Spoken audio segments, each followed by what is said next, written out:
اعوذ باللہ من الشیطان الرجیم بسم اللہ الرحمن الرحیم واعتصموا بحبل اللہ جميعا ولا تفرقوا واذکروا نعمت اللہ علیکم اذ کنتم اعداء فألف بین قلوبکم فاصبحتم بنعمتہ اخوانا۔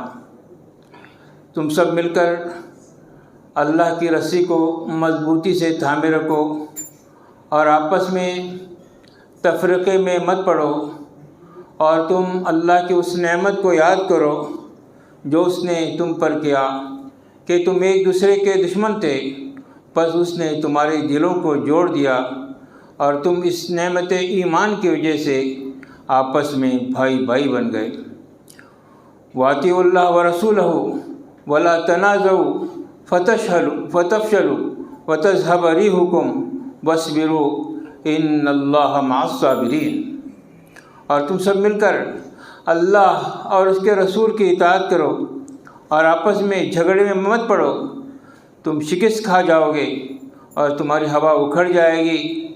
صبر سے کام لو، اللہ تعالیٰ یقیناً صبر والوں کے ساتھ ہے۔ لو انفقت ما فی الارض جميعا ما الفت بین قلوبہم ولکن اللہ الف بینہم انہ عزیز حکیم۔ اور وہی وہ ذات ہے جو اس نے مومنوں کے دلوں کو جوڑ دیا۔ اگر تم روئے زمین کی ساری دولت بھی خرچ کرتے تو تم ان کے دلوں کو جوڑ نہیں سکتے تھے، ولیکن اللہ الف بینہم، لیکن اللہ تعالیٰ نے ان کے دلوں کو جوڑ دیا۔ ان اللہ عزیز حکیم، یقیناً وہ بڑا زبردست اور دانا ہے۔ اللہ کے رسول صلی اللہ علیہ وسلم نے صحابہ کرام رضوان اللہ اجمعین کو مخاطب کر کے ارشاد فرمایا، میری امت پر وہ وقت آنے والا ہے جب دوسری قومیں اس پر ٹوٹ پڑیں گی۔ تو صحابہ کرام نے پوچھا، اے اللہ کے رسول صلی اللہ علیہ وسلم، کیا ہم اس وقت قلیل تعداد میں ہوں گے؟ آپ صلی اللہ علیہ وسلم نے ارشاد فرمایا کہ تم پر قومیں اس طرح ٹوٹ پڑیں گی جس طرح بھوکے دسترخوان پر ٹوٹ پڑتے ہیں۔ تو صحابہ نے جب یہ سوال کیا کہ کیا ہماری اس وقت تعداد کم ہوگی، تو اللہ کے رسول صلی اللہ علیہ وسلم نے ارشاد فرمایا، نہیں، تمہاری تعداد تو بہت ہوگی، لیکن تمہاری کوئی حیثیت نہیں ہوگی، اور تم سیلاب میں بہنے والے تنکوں کی طرح ہوں گے، جو جدھر چاہے گا وہ موجود کو ادھر بہا لے جائے گی۔ تم بے وزن ہوگے، اللہ تمہارے دلوں کے اندر دشمنوں کا وہن ڈال دے گا، رعب ڈال دے گا، اور تمہارے دلوں میں پست ہمتی گھر کر جائے گی۔ اس پر آپ نے ایک آدمی نے رسول اللہ صلی اللہ علیہ وسلم سے عرض کیا، اے اللہ کے رسول صلی اللہ علیہ وسلم، وہن کیا چیز ہے؟ آپ صلی اللہ علیہ وسلم نے فرمایا، تم دنیا سے محبت کرو گے اور موت سے نفرت کرنے لگو گے۔ محترم حضرات، جو آیات میں آپ کے سامنے تلاوت کی، اس سے مفہوم آپ نے سمجھ لیا ہوگا کہ اللہ تعالیٰ اہل ایمان کو اس بات کی دعوت دیتا ہے کہ وہ آپس میں متحد اور متفق ہو کر رہیں، منتشر نہ ہوں، آپس میں ایک دوسرے سے گتم گتا نہ ہوں، بلکہ ایک سیسا پلائی ہوئی دیوار، بنیان مرصوص ہو۔ اللہ نے دوسری آیات میں اس کی نشاندہی کی ہے اور یہ بتایا ہے مومن آپس میں بھائی بھائی ہیں تو ان کے تعلقات کو درست کرو۔ تو اسلام ہی وہ واحد مذہب ہے دنیا کے اندر جس میں اتحاد اور اتفاق کی اور آپسی تعلقات میں بہتری کی اور اجتماعیت کی، جس میں تعلیم دی گئی ہے۔ اور دوسرے مذاہب کے ہاں یہ تصور نہیں پایا جاتا اتحاد اور اتفاق کا۔ وہ کچھ سیاسی اسباب کی بنیاد پر اتحاد تو کر لیتے ہیں، لیکن اسلام نے اس کو دین قرار دیا اور آپس میں اتحاد اور اتفاق کو لازم قرار دیا کہ مسلمان ایک اجتماعیت کے اندر موجود رہیں ہم لوگ، اور اسی اجتماعیت کو تشکیل دینے کے لیے ہم دیکھتے ہیں کہ ہم ہر روز 5 وقت کی نماز ایک مسجد میں ادا کرتے ہیں، اور تمام مسلمان اپنے اپنی مسجدوں میں حاضر ہوتے ہیں۔ اس میں اتحاد اور اتفاق کا ایک بہترین ثبوت ہم کو ملتا ہے کہ کس طرح ہم ایک دوسرے سے لگ کر کھڑے ہوتے ہیں، ایک دوسرے کی خیرخواہی چاہتے ہیں، اور پھر اسی طرح جمعے کے روز سارے گاؤں والے، سارے شہر والے ایک مسجد میں جمع ہوتے ہیں اور آپس میں اتحاد و اتفاق کا ثبوت دیتے ہیں۔ اور پھر حج کے موقع پر ساری دنیا کے مسلمان مکہ مکرمہ میں حرم پاک میں جمع ہوتے ہیں، جہاں پر ہر طرح کی نسل کے لوگ، ہر طرح کے دیش کے لوگ، ہر ملک کے لوگ، کالے گورے، تمام قسم کے لوگ ایک جگہ جمع ہوتے ہیں اور اپنی اتحاد کا ثبوت فراہم کرتے ہیں۔ عیدین کے موقع پر بھی ہم لوگ دیکھتے ہیں کہ عید کی نماز میں تمام شہر کے لوگ عیدگاہ میں جمع ہوتے ہیں اور آپس میں اتحاد اور اتفاق کا ثبوت دیتے ہیں۔ تو ملت اسلامیہ کے اندر اس بات کی تاکید کی گئی ہے کہ آپس میں اختلاف سے بچیں، آپس میں ایک دوسرے سے ٹانگ کھینچنے سے بچیں، اور جہاں تک ممکن ہو آپس میں اتحاد اور اتفاق کے ساتھ مسلمان رہیں۔ اس سے مسلمانوں کا وزن بڑھ جائے گا، اس سے مسلمانوں کے اندر یونٹی قائم ہو جائے گی، ایک اجتماعیت قائم ہو جائے گی، اور مسلمان جب سیسا ہی پلائی ہوئی دیوار بن جائیں گے تو اشداء الکفار و رحماء بہنوں بن جائیں گے، وہ کفار پر سخت ہوں گے اور آپس میں رحیم ہوں گے۔ تو ہم دیکھتے ہیں کہ آج مسلمانوں کے اندر اختلافات پنپ رہے ہیں، اور ہماری مسجدیں انہی اختلافات کی بنیاد پر الگ ہو گئی ہیں۔ مسلکوں کے نام پر ہماری مسجدیں تعمیر ہو رہی ہیں۔ جس مسجد میں جا کر ہم متحد ہونا چاہیے تھا، آپس میں اتحاد کے لیے مساجد قائم کی گئی تھیں، لیکن آج چھوٹی چھوٹی چیزوں پر ہمارے اختلافات جنم لے رہے ہیں۔ چھوٹی چھوٹی باتیں کہ ہاتھ اوپر باندھیں یا نیچے باندھیں، یا انگلی ہلائیں یا نہ ہلائیں، اس میں آپس میں اس قدر شدید اختلافات ہوتے ہیں کہ آپس میں ایک دوسرے سے بات نہیں کرتے، ایک دوسرے پر کفر کا فتویٰ لگانے سے گریز نہیں کرتے۔ یہ مسلمانوں کی کمزوری ہے کہ جس کا قرآن ایک ہے، جس کا کعبہ ایک ہے، جس کا دین اور ایمان ایک ہے، جس کا حرم پاک ایک ہے، اس کے باوجود مسلمان آپس میں منتشر نظر آتے ہیں۔ علامہ اقبال نے کیا خوب بات کہی ہے، منفعت ایک ہے اس قوم کی، نقصان بھی ایک ہی سب کا نبی، دین بھی ایمان بھی ایک، حرم پاک بھی قرآن بھی، اللہ بھی ایک، کیا بڑی بات تھی جو ہوتے مسلمان بھی ایک۔ تو محترم حضرات، یہ ہمارے آپس کے اختلافات کی وجہ سے آج ہم دیکھ رہے ہیں کہ مسلمان آپس میں منتشر ہوتے جا رہے ہیں اور دشمنوں کے لیے ایک نرم چارہ بنتے جا رہے ہیں۔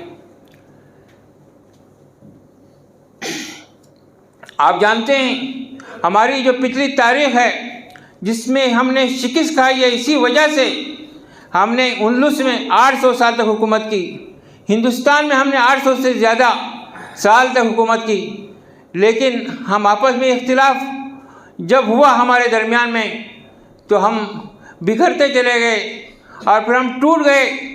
اندلس کے اندر مسلمانوں کی شکست کے اسباب یہ بیان کیے جاتے ہیں کہ جب بغداد کے اندر تاتاری داخل ہوئے اور انہوں نے وہاں پر آ کر مسلمانوں کا قتل عام کیا، اس کی ایک وجہ یہ بھی ہے کہ وہاں پر مسلمانوں کے اندر شدید اختلافات پیدا ہو گئے تھے، فقہی اختلافات پیدا ہو گئے تھے، چھوٹے چھوٹے مسائل کے اندر مسلمان جھگڑ رہے تھے، یہاں تک کہ بعض مسلک والے دوسرے مسلک والوں کو، تاتاریوں کو بلا رہے تھے، یہ فلاں مسلک کا ہے ان کو مارو، اور انہوں نے چن چن کر مسلمانوں کو قتل کیا۔ پھر انہوں نے ان مسلمانوں کو نہیں چھوڑا جنہوں نے ان کو بلایا تھا، بلکہ انہوں نے ان کو بھی قتل کیا جنہوں نے اس کو دعوت دی تھی۔ تو محترم حضرات، یہ اختلافات جو آپ دیکھتے ہیں کبھی ختم ہونے والے اختلافات نہیں ہیں، یہ فقہی اختلافات ہمیشہ رہیں گے۔ اختلافات الگ چیز ہیں لیکن مخالفتیں الگ چیز ہیں۔ اللہ کے رسول صلی اللہ علیہ وسلم کے زمانے میں بھی غور و فکر کے اندر اختلاف پیدا ہوا۔ رسول اکرم صلی اللہ علیہ وسلم جب موجود تھے اس وقت بھی صحابہ اکرام کے درمیان اختلافات پیدا ہوئے۔ ایک مرتبہ اللہ کے رسول صلی اللہ علیہ وسلم نے چند لوگوں کو بنو قریظہ کی طرف ایک وفد بھیجا۔ اللہ کے رسول صلی اللہ علیہ وسلم نے آپ نے کہا کہ عصر کے وقت جب تم پہنچو تو تم بنو قریظہ میں نماز ادا کر لینا، عصر کی نماز بنو قریظہ میں ادا کر لینا۔ تو وفد چلا گیا مگر راستہ دور تھا، وہ وفد عصر کے وقت بنو قریظہ پہنچ نہیں سکا۔ راستے میں عصر کی نماز قضا ہونے کا وقت آیا تو کچھ لوگوں نے عصر کی نماز راستے میں ادا کی، اور کچھ لوگوں نے کہا کہ نہیں، اللہ کے رسول صلی اللہ علیہ وسلم نے ہمیں بنو قریظہ میں جا کر عصر کی نماز ادا کرنے کا حکم دیا تھا، چاہے ہماری نماز قضا ہی کیوں نہ ہو جائے، ہم بنو قریظہ میں جا کر نماز ادا کریں گے۔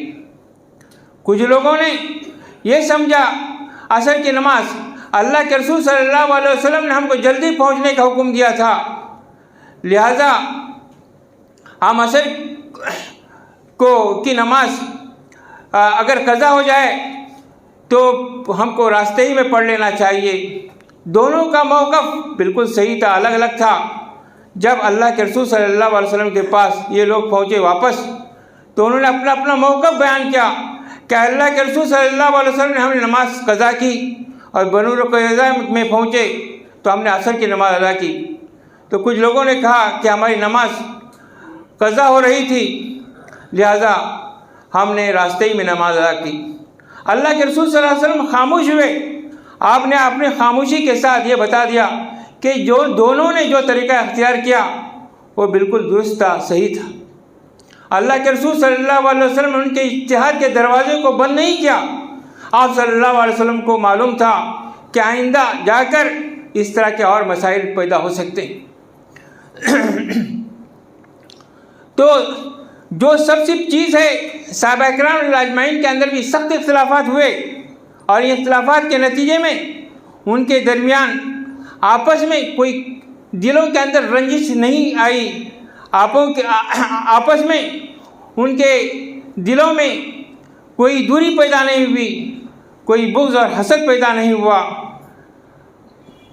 یہ حضرت صحابہ کرام اجمعین، جس میں حضرت عمر رضی اللہ عنہ اور ابن مسعود رضی اللہ عنہ کے درمیان کم سے کم 100 مسائل کے اندر اختلاف پہ رہا، لیکن اس کے باوجود ان کے آپس کے اندر محبت اور عقیدت میں کوئی کمی نہیں آئی۔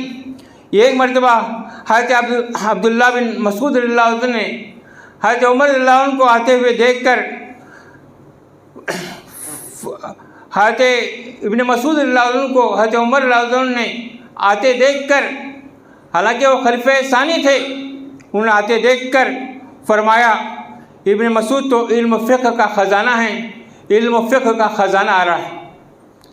اسی طرح حضرت عمر رضی اللہ عنہ کا جب حضرت ابن مسعود رضی اللہ عنہ کے سامنے تذکرہ ہوتا تو فرماتے وہ ایک اسلام کا قلعہ ہیں جس میں لوگ داخل ہو کر باہر نہیں نکل سکتے، لیکن ان کی شہادت کی وجہ سے اس اسلامی قلعے کے اندر شگاف پڑ گئے۔ تو ایک دوسرے کا وہ کتنا احترام کرتے تھے اسی طرح حضرت زید بن ثابت رضی اللہ عنہ ایک جلیل القدر صحابی ہیں، حضرت ابن عباس رضی اللہ عنہ مشہور مفسر قرآن ہیں، ان کے درمیان بھی کئی مسائل کے اندر شدید اختلافات تھے۔ ایک دن حضرت عبداللہ بن مسعود رضی اللہ عنہ نے حضرت زید بن ثابت رضی اللہ عنہ کو آتے دیکھا، سواری پر ان کی رکاب پکڑ لی اور ان کی رکاب گھوڑے پر سوار تھے اور ان کی وہ رکاب پکڑ کر چلتے رہے۔ انہوں نے کہا چھوڑ دیجئے، لیکن انہوں نے نہیں مانا اور انہوں نے کہا کہ ہم اہل علم کے ساتھ ایسا ہی سلوک کرتے ہیں۔ اور پھر حضرت زید رضی اللہ عنہ کا یہ معاملہ دیکھے، حضرت زید رضی اللہ عنہ نے حضرت عبداللہ بن عباس رضی اللہ عنہ سے کہا کہ آپ مجھے ذرا اپنا ہاتھ دکھائیے۔ جب انہوں نے اپنا ہاتھ دکھایا تو انہوں نے اس ہاتھ کو چوما اور فرمایا کہ ہمیں اہل بیت سے ایسی ہی محبت کرنی چاہیے، اور اللہ کے رسول صلی اللہ علیہ وسلم نے ہم کو اسی بات کے کرنے کا حکم دیا ہے۔ تو محترم حضرات، یہ اختلافات جو ہمیشہ رہتے ہیں مگر مخالفت نہیں ہونی چاہیے۔ آپ دیکھتے ہیں کہ کسی ایک مرض کے سلسلے میں ڈاکٹروں کے اندر اختلاف پیدا ہو جاتا ہے، مرض کی تشخیص کے سلسلے میں ایک استاد اور شاگرد کے درمیان ڈیبیٹ کے اندر کوئی اختلافات پیدا ہوتا ہے، کسی گفتگو کے اندر اختلافات پیدا ہو جاتا ہے، گھر میں بیوی اور شوہر کے درمیان اختلافات پیدا ہو جاتے ہیں۔ یہ اختلافات کوئی بری چیز نہیں ہے، آدمی کی فکریں الگ الگ رہتی ہیں، لیکن اگر مخالفت پیدا ہو جائے تو پھر وہ طلاق تک اور خلا تک نوبت آ جاتی ہے۔ مخالفت پیدا ہو جائے تو اس پرنسپل کو اسکول سے ہٹا دیا جاتا ہے۔ تو یہ اختلاف کوئی بری چیز نہیں ہے، لیکن ہمارا دائرہ کار ایسا ہونا چاہیے ہم کسی کی مخالفت نہ کریں، آپس میں ایک دوسرے سے مل جل رکھیں۔ کتنے لوگ ہیں ایک دوسرے کو سلام کرنا گوارا نہیں کرتے کہ وہ ان کے مسلک کے ساتھ نہیں ہیں، ان کی فکر سے وابستہ نہیں ہیں۔ اس سے آج ہم دیکھ رہے ہیں کہ ہم دشمنوں کے لیے نرم چارہ بنتے چلے جا رہے ہیں۔ تو محترم حضرات، ہم سب کو اللہ کی رسی کو مضبوطی سے تھامے رکھنا چاہیے، اور ہمارا اتحاد اسی وقت ہو سکتا ہے جب ہم اللہ کی کتاب کو مضبوطی سے تھامے رکھیں۔ آج کیا ہم اللہ کی کتاب کو سمجھنے کی کوشش کرتے ہیں؟ نہیں۔ وَاعْتَصِمُوا بِحَبْلِ اللَّهِ جَمِيعًا وَلَا تَفَرَّقُوا، تم اللہ کی رسی کو مضبوطی سے تھامے رکھو اور آپس میں تفرقے میں نہ پڑو۔ تو اللہ کی کتاب کا ہم پڑھیں، اللہ کے رسول صلی اللہ علیہ وسلم کی سنتوں کو پڑھیں، دین اسلام کو سمجھیں، اس کی بنیادیں۔ اب کوئی آخرت کے بارے میں اختلاف نہیں کرتا، توحید کے بارے میں اختلاف نہیں کرتا، رسول اللہ صلی اللہ علیہ وسلم کی رسالت کے بارے میں اختلاف، سب اس میں متحد ہیں، لیکن چند چھوٹی چھوٹی باتوں کے اندر ہم اختلاف کر کے ایک دوسرے سے دوریاں اختیار کیے ہوئے ہیں۔ اللہ سے دعا ہے کہ اللہ تعالی ہمارے اندر اتحاد پیدا فرمائے۔